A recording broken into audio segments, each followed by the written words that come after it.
प्रत्येक वेळेला तुम्ही इतर पक्षांच्या नेत्यांना विचारणार विलिनीकरण हा त्यांचा विषय, आमचा नाही आहे. पण मला गंमत वाटली की आता सुनील तटकरे हे शरद पवारांना मार्गदर्शन करत आहेत. हे फार इंटरेस्टिंग आहे. सुनील तटकरे हे शरद पवारांना अटी किंवा मार्गदर्शन करतात. पण सोडून द्या, अजित पवार यांच्या दुःखद निधनानंतर या विलिनीकरणाच्या प्रक्रियेचं राजकारण जास्त जोरात सुरू झालं, विशेषतः अजित पवार गटाकडून, ज्यांना शरद पवारांनी राजकारणात आणलं, पद आणि प्रतिष्ठा दिली,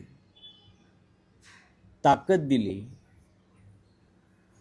ते आता शरद पवार यांनी काय करावं आणि काय करू नये असे सल्ले देत आहेत.